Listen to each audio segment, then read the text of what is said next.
আজ হলদে 3 এপ্রিল 2026 দিন হলদে শুক্রবার। আজিয়ার রিপোর্ট মোতাবেকিয়ান জানা যাচ্ছে আজিয়া ইউনাইটেড নেশন সিকিউরিটি অ্যাসেম্বলির মাঝে উগা বেশি ইম্পর্টেন্ট বড়ক হয়ে এই বড়ক কিবা মাঝে টপিক আছে দেখিং হইলে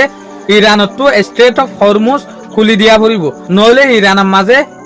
ইন্টারন্যাশনাল ফোর্স লামাই দিব। যে সুলাম মাঝে যার যার বচ্চাতে বুট দি দিয়া এর এই সুলাম মাঝে তিননান দেশে বিটু মারি দি ফেলাই। তো তারার যে কান প্রপোজাল আছে ইরানের মাঝে ফোর্স লামাই দিবার ইয়ান ক্যান্সেল হয়ে গিয়ে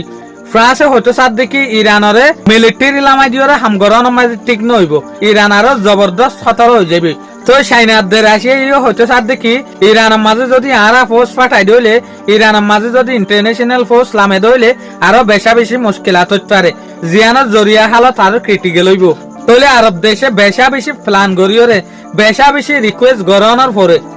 সিকিউরিটি কাউন্সিলের মাঝে মিটিং করছে দিয়া, বাট এই মিটিং বা ক্যান্সেল হয়ে গিয়ে ফ্রান্স চাইনা রাশিয়ার জরিয়া ইতারা হয়তো সাত দেখি আরা স্ট্রেট অফ হরমুজরে ডিপ্লোমেসি লেরে কুলিয়ম বালা তরিকা লেরে কুলিয়ম আর তো স্ট্রেট অফ হরমুজরে খুলতে ইরানের মাঝে ফোর্স লামাই দিয়ানো ঘুরিব। তাহলে ইয়ান তো বেশভাগ স্পার্ট কলে ইয়ান হদ দে আরব দেশের পিছিয়ে হদে ইউএস এর পেলাই আছে, আরব দেশের গরিবল্লা বলিওরে ইউএসএ গাইড করছে, বাট ইউএস এর আইডিয়াও আরব দেশের আইডিয়াও ফেল গিয়ে ইউনাইটেড নেশন হদ দেখি বুট যে শান্তি রুজু তাহলে আড়াই হদ শান্তি লিয়ে হামিয়ানোর গরিবার কোশিশ করি।